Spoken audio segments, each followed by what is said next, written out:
Hey everyone, welcome back to BeamNG Drive. Once again taking a break from automation this week because today I want to make a new daily in BeamNG, or just a default car I guess, but I like to call it daily because it's the thing that I drive most often.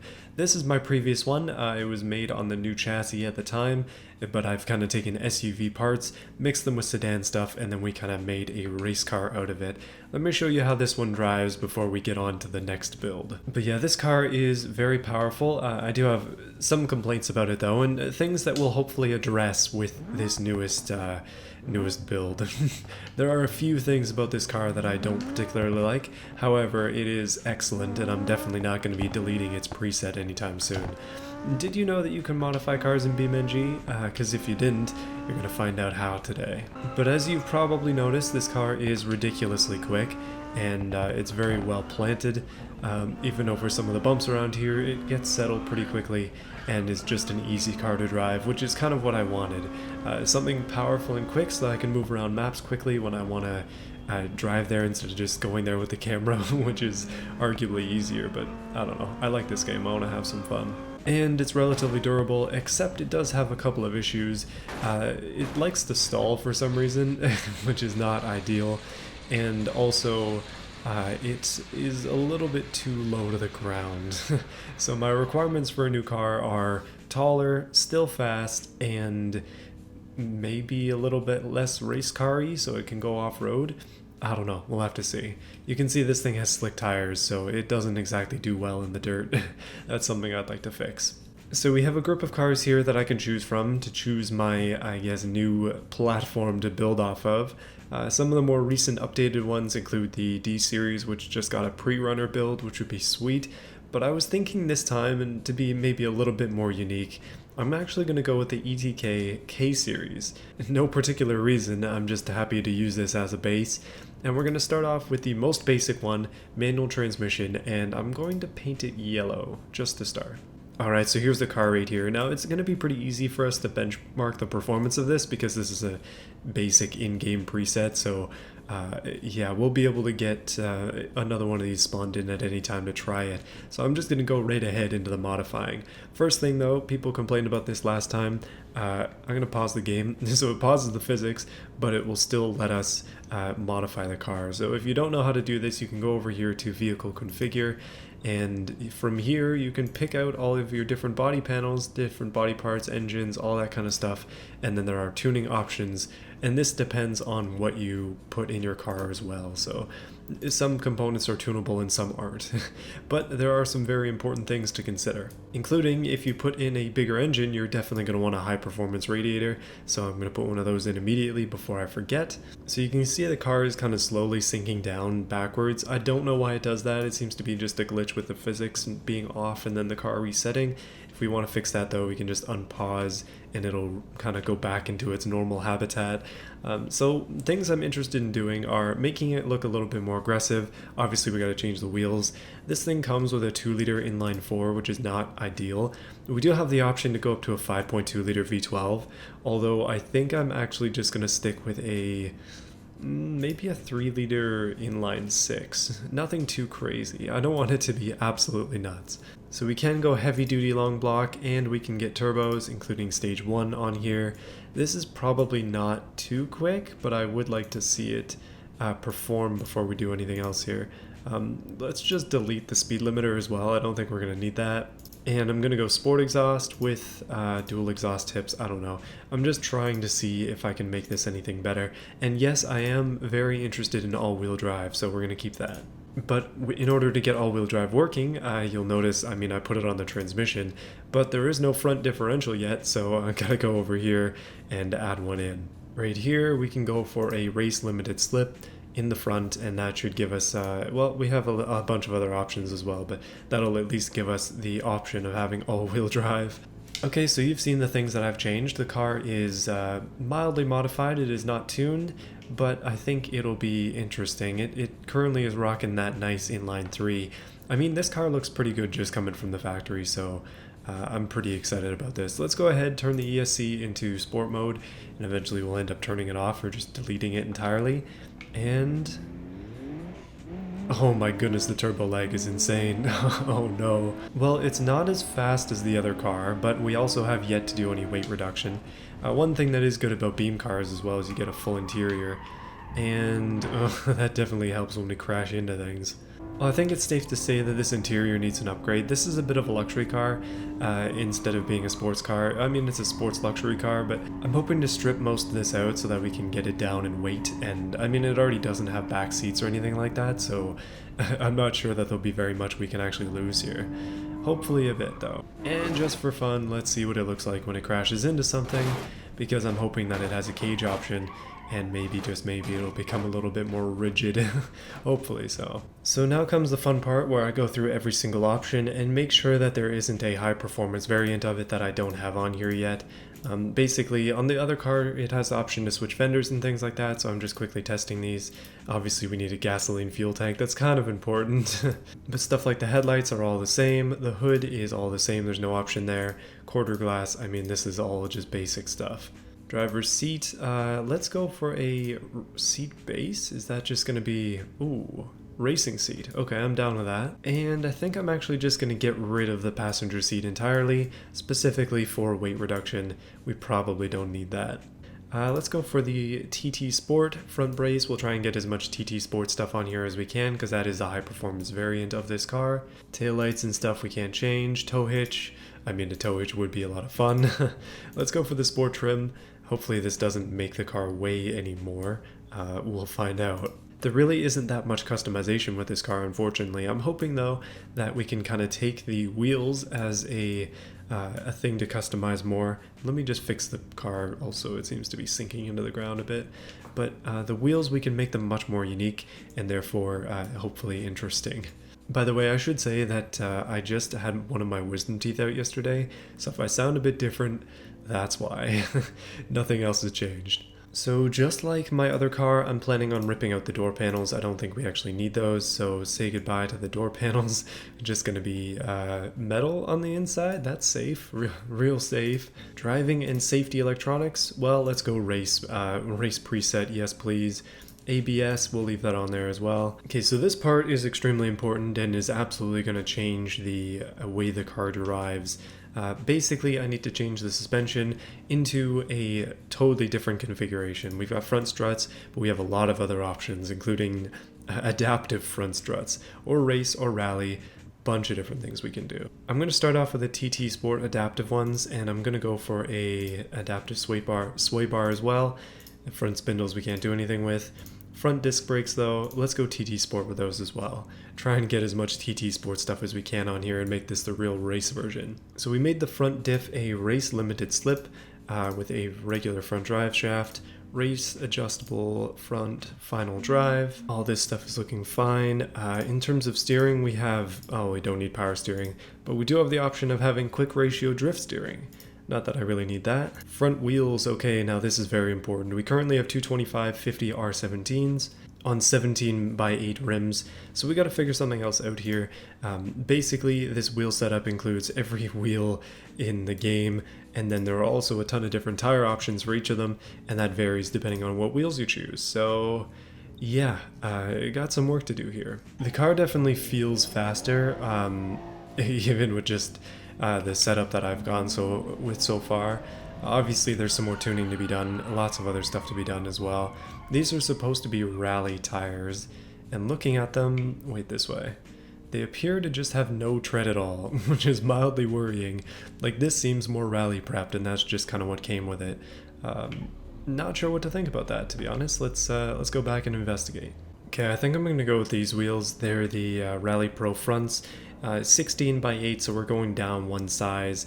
It looks a little bit weird, I'll admit, but I do like the way that it looks. And especially interesting is that these wheels are colorable, so I can make them whatever color I want, including this very lovely blue, which is probably what I'm going to end up doing. So I just got to change the rest of things, and then, my goodness, we still have the whole back end. So rear shocks, again, same old. Basically, I'm just going to go for the TT Sport stuff, because it's generally the best on this car from my own experience. Rear brakes are going to be TT Sport rear brakes with the full race pads. That's what I've been going with. I tend to stop quite abruptly. Rear differential, let's make it a race limited slip rear diff. which should improve our driving quite significantly. And final gear, let's go race adjustable. That's probably for the best. Okay, so I think that's it for modification. Nothing too crazy this time. The last time I was able to swap a lot more, but that is based on your choice of car. Certain cars have more parts. This one does not have too many, but that's okay, because I think we were able to cut down quite a bit on the interior especially, and also hopefully the rest of the car drives nicely as a result of it. Obviously some of this other stuff could probably go, but overall it's going to be good. Now onto the tuning. If I want to make the car faster immediately, I mean weight reduction is something, but I'm just going to leave that up there. We've got camber adjustments, we've got tire pressures, lots of different things that we can adjust over time, but I think I'm good for now. Alright, so the configuration is saved, and this is the final look of the car for now. I mean, it's definitely subject to change, but this is an interesting beast. One that is now all-wheel drive, 3-liter turbo, stage 1, whatever that means. I'm not sure if that's better than the other turbocharger or not. I guess we can test that. But overall, I mean, it's not really that much different, is it? Can't really take out anything from a car that's already got a lot out of it. And there was no roll cage option, surprisingly. I'm shocked by that. Most of the cars have one. But that's okay, it doesn't really matter. I guess that just means we lose a little bit of weight that we would have had otherwise. And thankfully it is quite fast. No need to be worried about that. It's a lot faster than it used to be. So yeah, daily complete. I think the only thing left for me to do here is to battle it against my previous daily, because, I mean, why not? Let's see if it's actually any better. I think immediately overall, it doesn't look quite as good, and it isn't quite as personalized either, but I think that it'll work better for my purposes, because I tend to do more stuff off-road these days, so it's going to be better for driving over to, like, areas where there is no pavement to drive on, which is kind of important. Like, the other car would not be able to do anything in this kind of terrain, whereas this car can at least do something. It's not super, super low, it's just a little bit low, which is good. I mean, it looks pretty darn good when you're driving through the trees, and then hopefully into the trees as well, as this is BeamNG after all. And it destroys really well, which is the whole point of this. Okay, let's do a drag race. Oh yeah, no, I'm definitely not going to win this, because look at those tires. I've got a significant disadvantage against that other car. Okay, so this is the warm-up. I'm going to face a race version of this car, and unfortunately it seems like I can't get 2 custom cars in one thing, because I can't load another one in, so we'll just have to compare the times between this car and the other one when that time comes. Oh, I'm late off the draw though. Oh wow, that thing is so much quicker. Oh no, what kind of engine does that have? Am I gonna have to remake this car immediately? Oh no. Okay, I'm gonna check that configuration to see what's going on. Oh, this one actually does have the 3-liter engine in it as well. Stage 1, stock long block, and it seems to be pretty similar, except it does have the 8-speed auto, which is probably what's getting me, and a locking torque converter. Maybe that makes it a little bit better. Seems like the torque vectoring front diff might be a better choice, and same thing on the rear. This thing also has 19-inch race wheels on it, which definitely helps. But I absolutely got smoked there, my goodness. Right, so last time I kinda got smoked, so this time I'm gonna be going up against the other version of the daily driver from the past, just because I'm hoping that I can do at least a little bit better against it. This is a race version, but it's not like a full race version, so maybe I have a chance. Seems like the configuration on this car got a little bit screwed up though, because I do have ESC now, although I didn't have it before. Oh no! I'm just getting smoked again, goodness. This is not quite what I was after. However, if I get a better lap time, 12-1, pretty much the same. Alright, watch me get smoked by a Fiat 500. Let's see how this goes. Probably not too well. And... ooh, that was good. Okay, can I actually beat this guy? I think so. Oh man, well, that was a low blow on my part, but yeah, goodness. At least I won something. 11-9, that's the fastest I've ever done, so I'm gonna consider that to be a bonus. I want to just give you a reference here of how fast this car is versus the one I just created. Specifically in this drag strip, this thing is an absolute monster. So much so that it runs out of gears. 6 gears, and then we top out at 250-ish kilometers an hour, and then it wants to go higher, but it can't. Speed limiters are in the way. But my goodness, it seems like I made a mistake here. Oh well, that's okay. I'm okay with this new daily for a while, and then probably gonna end up doing another one of these videos a bit sooner than I did, maybe 2020 daily part 2. That's okay though, because this car does have hope in other places. Obviously the drag strip is not its strong point, but on the dirt it is quite a bit better than that other car immediately, just because, well, one, it has more controlled power, and then two, it's also got tires that don't have, or that actually have some kind of tread. Obviously it's not going to do as well in the drag strip as something that has slick tires and more power, and is probably just a better car overall, but that doesn't really matter as long as it performs where I need it to, so yeah, I should be good. That being said, I may as well take it around the town a little bit just to see how it behaves in town, because so far all we've been doing is racing. Basically, what I do with these cars is I just use them to get to destinations in the map that I want to film at. So if I want to go somewhere specifically in the city, then I'll just drive there instead of taking the camera there, just because I find that to be more fun. These days, I don't really play games unless I'm recording them, unless I have a specific reason to play games. Like lately I've been playing Need for Speed Underground 2, but that's only because I've been thinking about doing a bit of a series on that. Spoiler alert, I know. But that's also related to my project car, because that game has an Infiniti G35 in it, and I was hoping to do some modifications on it. If you're watching this video and that series hasn't come out yet, let me know what you think of that idea, if it's bad or not. I'm always interested in your feedback. But yeah, I think this new daily is definitely adequate. I think the one that I had before it was a truck, I believe, and I drove that quite a bit. The main reason that I was using it was mostly just because it would allow me to go off-road and pretty much anywhere. And so it's not so much about speed as it is about versatility, which is the case here as well. I gotta say that this car is incredibly fragile. I guess that's kind of what happens when you get something like this. It just kind of makes sense for what type of car it is, but it's unfortunate. Hopefully we can get some more durable stuff in the future. Although, again, this is BeamNG. You're supposed to be smashing things. That's the whole idea. Maybe I've been playing a little bit too much Need for Speed Underground, because you can hit something in that game and it doesn't even matter. But yeah, that's my new BeamNG Daily. Hopefully you enjoyed this video. Let me know what you thought of it in the comments.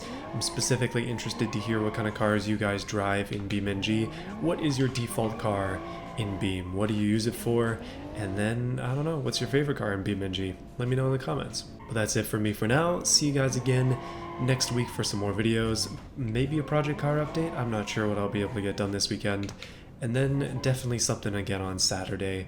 I just like to put out videos on Saturdays.